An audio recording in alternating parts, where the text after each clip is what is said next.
Il comune di Orroli, circa 2200 abitanti, si trova in Sardegna, nella subregione del Sarcidano.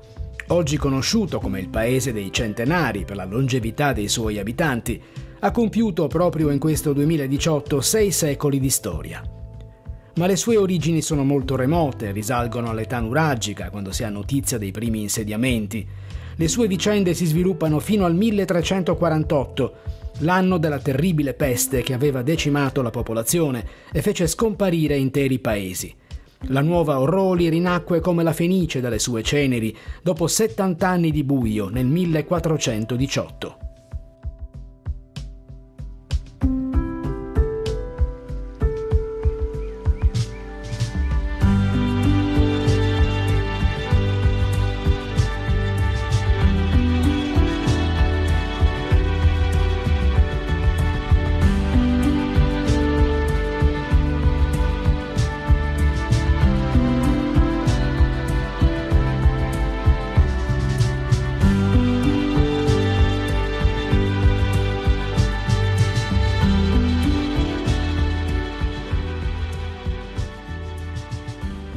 Orroli è adagiata su una conca a 550 metri sul livello del mare, tra i versanti dell'altopiano basaltico di Pranemuru, originatosi da eruzioni vulcaniche nel Plio-Pleistocene.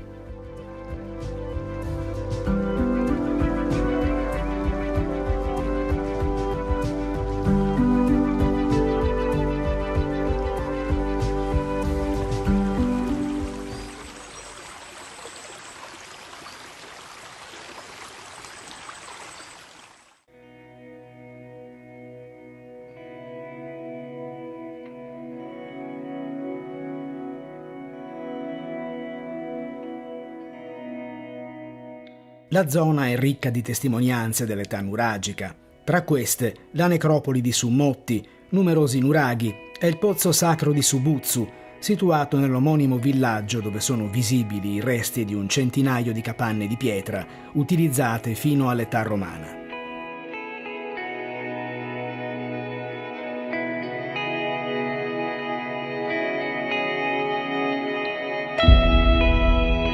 Il pozzo sacro, edificato intorno all'XI secolo a.C., è un tempio per il culto delle acque. Nell'area del vestibolo si svolgevano i rituali di purificazione, sacrifici di animali e libagioni.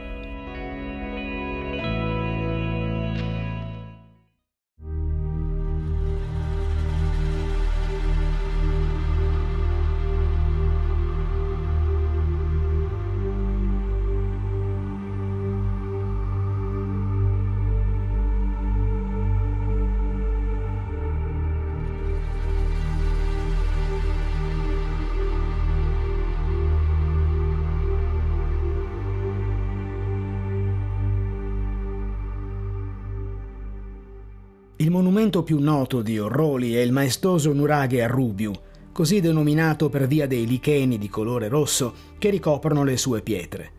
Si tratta del monumento megalitico più grande della Sardegna e uno dei più importanti d'Europa, unico esempio nell'isola di nuraghe pentalobato, ovvero formato da 5 torri.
Il centro storico di Orroli, con le sue caratteristiche case in pietra con portale d'ingresso ad arco, cortile interno e magazzino, si sviluppa a partire dall'antico borgo di San Nicola, rinomato fra i borghi autentici d'Italia ed entrato a far parte dell'omonima associazione nazionale. E proprio a San Nicola sono dedicate una chiesa e una festa fra le più sentite dalla popolazione locale.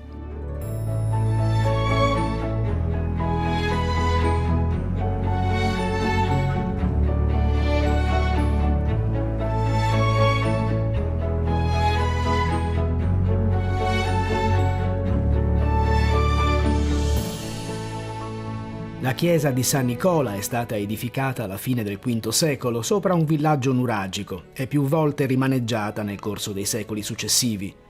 Gli scavi archeologici effettuati nel 1998 sotto il pavimento della chiesa hanno contribuito a ricostruire l'evoluzione storica di Orroli dall'età nuragica al 1348, anno della pestilenza che ne decretò la scomparsa.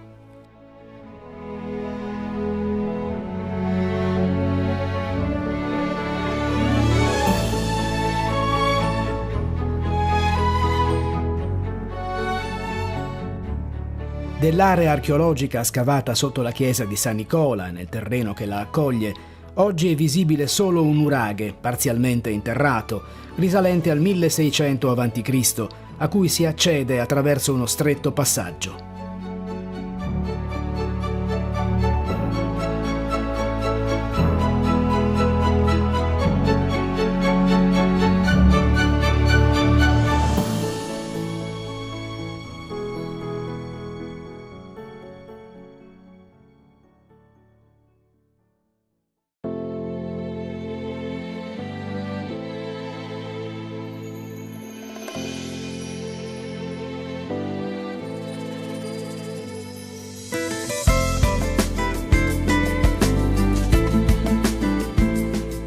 Tra le numerose chiese presenti nel territorio orrolese, da segnalare quella settecentesca di stile rustico aragonese consacrata a San Vincenzo Ferrer. Costruita per volontà del teologo Salvatore Pisano, si caratterizza per la facciata impreziosita da un rosone a sganci e un portale ornato di fregi, oggi segnati dal tempo.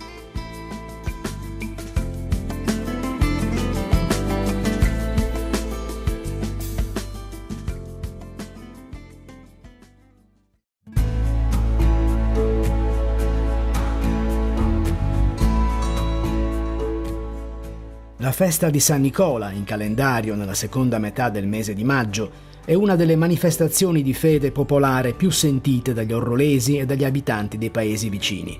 Numerosi i gruppi folcloristici e in costume medievale provenienti da varie zone della Sardegna meridionale.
La processione si snoda attraverso le vie del paese, a partire dalla chiesa intitolata al santo. La statua di San Nicola è accompagnata da un obriere che guida il corteo lungo il percorso fino al ritorno sul sagrato della chiesa, in attesa della celebrazione di una messa solenne.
al termine della funzione religiosa, i pellegrini si ritrovano sul sagrato e nella piazza circostante, dove vengono offerti i dolci tipici della zona.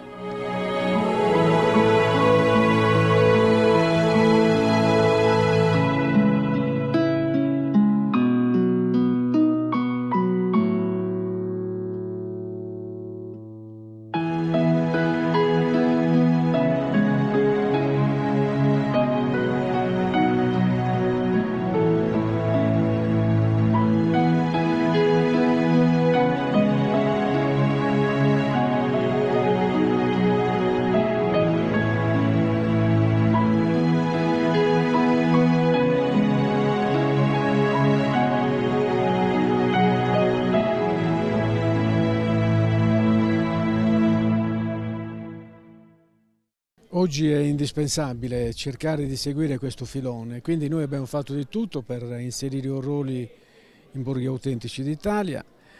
Stiamo incominciando ad avere i primi risultati, ma quello che più è importante è che ormai i capobrieri che si stanno susseguendo hanno una visione diversa del paese, che è quella di dimostrare tutto quello che Orroli ha. E Orroli ha tanto, ha prodotti tipici locali, ha un'arte culinaria non indifferente, voi lo potrete vedere, ha tanti artigiani, ma soprattutto possiamo dire che di fatto, se riusciamo a governare bene il processo, non manca nulla.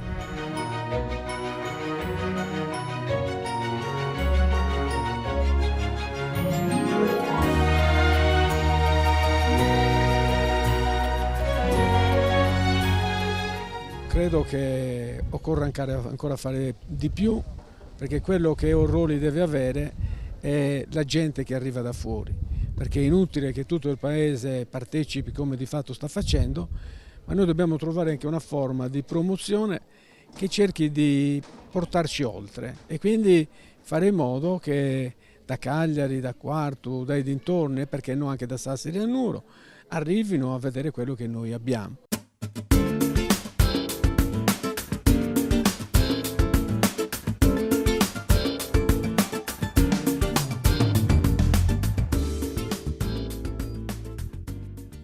Sono sempre stato convinto che una forma di promozione sia la novità. Se noi continuiamo a promuovere il nuraghe a Rubius senza dire che oggi può essere collegato alla diga del Flumendosa e che con la diga del Flumendosa può essere collegato al Flumendosa attraverso il battello e poi al Trenino Verde, forse siamo ancora lontani da quello che è il mio personale obiettivo. Ci sono tante cose da preservare e la cosa più bella è che la mentalità del mondo agropastorale qui è completamente cambiata.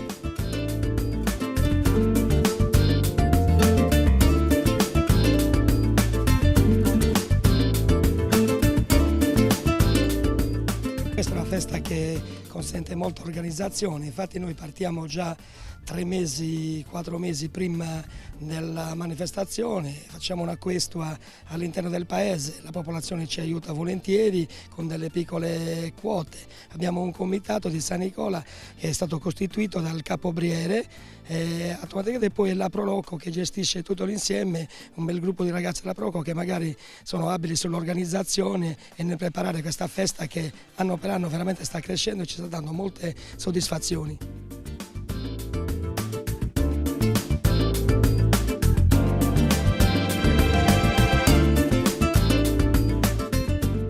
Diciamo che anno dopo anno riusciamo a mettere dentro e pensare a quello che dobbiamo fare il prossimo anno. Abbiamo già le idee chiare anche per il prossimo anno, con una schiera di gruppi medioevali, dei gruppi folk, cavalieri che sono sempre di più e poi i nostri agroalimentari, i nostri produttori, che queste cose ho notato che più andiamo avanti e più i nostri produttori stanno uscendo fuori dalle loro case.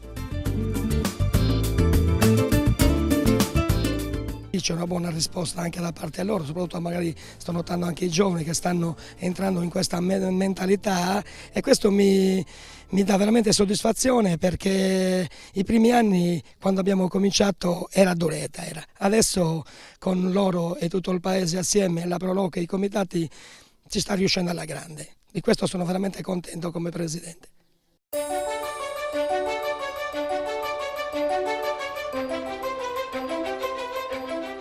Terminata la parte religiosa della festa, il paese si apre ai visitatori che possono ammirare manufatti artigianali, tessuti preziosi e un'ampia offerta di prodotti agroalimentari, fra cui alcune eccellenze del territorio come la pasta fresca e il pane realizzati con la farina macinata a pietra della varietà Senatore Cappelli, un antico grano coltivato e lavorato fra Nurri e Orroli.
Tra gli storici edifici in pietra che costituiscono il tessuto urbano orrolese, spicca la casa dei proprietari terrieri Vargiu, che proprio dal loro cognome ha assunto la denominazione di Omuaju, divenuta da qualche anno un museo di cultura contadina e un ristorante.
Uno dei punti di forza di Orroli, paese agricolo ma dalla forte vocazione turistica, è l'appartenenza all'Associazione Borghi Autentici d'Italia. La valorizzazione del paese e delle sue risorse è finalizzata allo sviluppo di un turismo sostenibile, attraverso l'offerta di un unico prodotto culturale in grado di mettere insieme ambiente, archeologia, tradizioni, artigianato e prodotti agroalimentari.